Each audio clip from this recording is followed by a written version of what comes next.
Hello, my name is Taylor Wolfel, I'm Brandon Forcade. I'm Holden Straub. and we're here to talk about the recent college basketball recruiting scandals. For the first time ever, an assistant coach, investment advisors, and sneaker executives are facing felony charges as the FBI released information regarding this scandal. There's 6 teams involved right now, at least, and they are Arizona, Auburn, Oklahoma State, USC, Louisville, and Miami.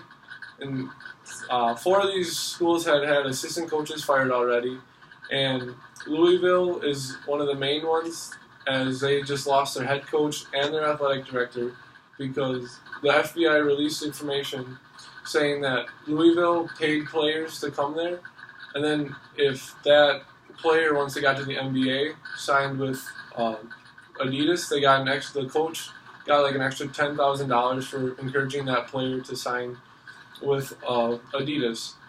And there are major fallouts. There could be a death penalty, mass firings, all kinds of information is still yet to be leaked.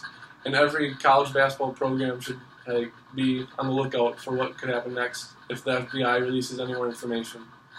And here is with Brandon with some information from an interview. So I interviewed Brady Russell on the topic to get kind of his opinion on the whole scandal and what went on. One of the main questions I asked him was how can the NCAA avoid cases like this in the future? His biggest answer when asking this question was they have to pay their players. Cut and dry, that's one of the best solutions that they're going to have moving forward. He said if the NCAA were to pay their players a minimum wage, it would fix most of the problems within the NCAA regarding cases similar to this one. Athletes don't have time for school, work, and playing their sport. It's just there's not enough time in a day to do all 3 of those things. So therefore, paying the players a minimum wage would fix that problem, is what Brady had stated.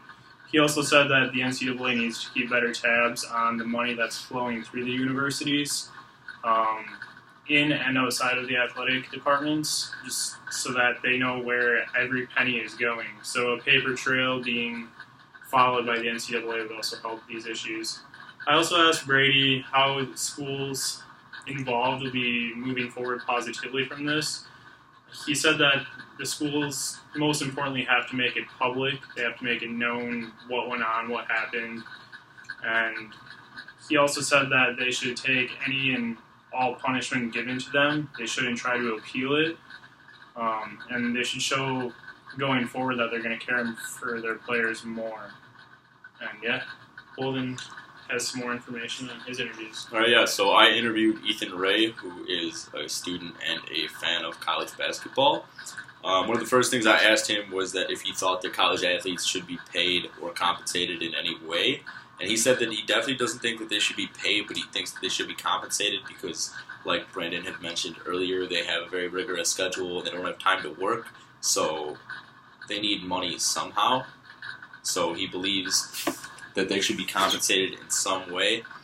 Then I asked him, or I informed him that one of the people involved was a representative of Adidas, and like Taylor had said earlier, one of the main parts of the scandal was that he was giving potential students athletic wear and shoes and all that kind of stuff to try to get them to sign with certain Adidas-sponsored schools, which is super illegal.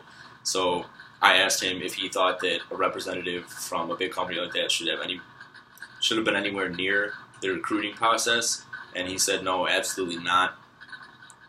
And then to finish that interview off, I asked him what he thought the NCAA could do in order to prevent scandals like this in the future, and he says there's really nothing that they can do right now that they haven't been doing in the past. The only thing that they could keep doing would kind of be to do like routine checkups, just to make sure that stuff isn't happening. There's really nothing that they can do aside from the punishments that they've already set in place to like scare people away from doing this kind of stuff. So just make sure that it's not already happening as opposed to trying to make sure it doesn't happen again. And to wrap this all up, the NCAA is facing a lot of repercussions that could come from this, and it's interesting to see what the FBI is going to release next about this. Thank you.